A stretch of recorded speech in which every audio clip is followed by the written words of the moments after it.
Hey, this is Michelle Kapaska, and welcome to my Fearless Innovator podcast. Thank you for joining me today. My hope is to inspire, educate, and entertain you. Enjoy the show.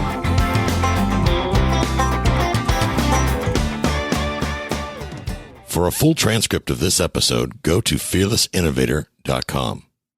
Welcome back to another episode of the Fearless Innovator podcast. From cubicles to cash flow is for everyone wanting to start their real estate adventure while you're working at your job and the desire to earn cash flow on the side using real estate. Follow me as I take you on a journey of how I went from sitting in a cubicle for 25 years to investing in real estate and earning cash flow. You will learn from my mistakes and share in my rewards. I'm Michelle Kapaska, and I'm the host of the Fearless Innovator podcast. I've been investing in real estate since 2000, and I might just know a little bit about quitting your job and becoming a full-time real estate investor. If I can help you with your real estate adventure, please reach out to me or give me feedback from my show at info@fearlessinnovator.com. In this episode, Put My Money Where My Mouth Is, you'll learn that you better say what you mean and mean what you say, or those around you will call you out. In episode 38, New Goals for 2022, I mentioned quit telling yourself you don't have enough time to get up early if you have to and go to bed early and find your mojo. 2 weeks ago, Kurt came up to me and he said, I listened to your podcast where your advice was to get up early and go to bed early. And he said, why aren't you doing that? And I said, well, I got up early on Monday and I completed the bulk of my heavy tasks I needed to complete all before 8 o'clock in the morning. Like that was going to impress him. Well, it didn't, because the rest of the week, I didn't get up early. He said, so what happened to the rest of the week? Well, this made me stop and think.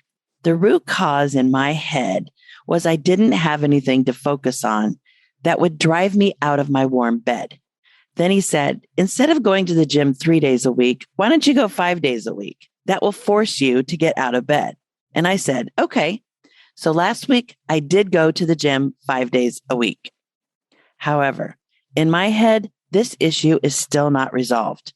I do wake up early now, meaning I don't fall back to sleep when Kurt leaves in the morning, but I still don't have a great routine nailed down. I also think that my routines got a little out of whack when life events happened. And I'm not making excuses here, but there's been a lot of change and new distractions in my life over the past several months. And I think I just lost my focus and I needed to reset. I think by having Kurt hold me accountable brought this issue to light. And now I can regain my focus and get back on track. Thank you, honey. Then a couple of days ago, I was listening to Sean Yesner's Crushing Debt podcast, episode 305, Always Sharpen Your Saw. He mentioned he too gets up early in the morning when there are no distractions, and he reads for 30 to 45 minutes to start his day.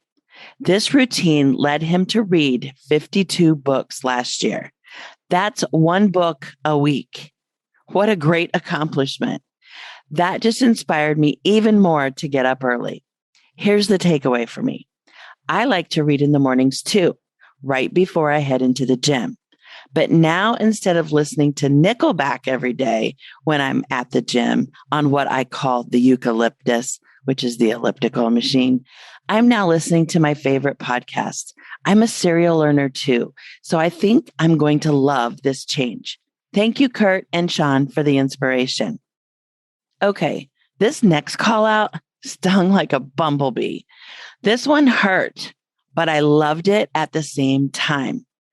I'm fortunate enough to be an inner circle member of a real estate mentoring team hosted by Tyler and Jill Sheff. You know, the cash flow guy, or now known for teaming up with Michael Marino and putting together the Key West cash flow opportunities.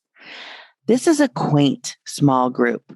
We've been together now for 2 years, and we watch how everyone on the team over time has grown and prospered in their business or real estate adventures. We have one note investor, 2 small business owners, and Michael and Tyler are focused on multifamily and short-term rental opportunities in Key West, and I'm focused on owning or developing an RV park.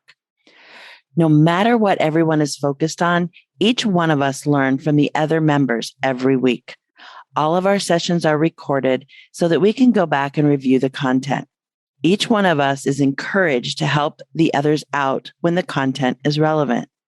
We also post our topics of discussion prior to our meeting time so that Tyler and Jill can be prepared for what each of us want to discuss. It was my turn to have the floor, and this week I was giving a status on an RV park development project I've been working on, and we were discussing the marketing that I was doing. Quite frankly, I told my team I wasn't getting the result I needed in my marketing.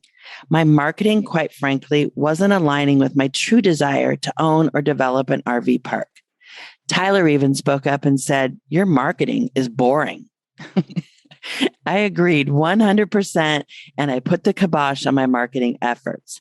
That's not to say that my marketing won't come back in another form. I'm just switching gears.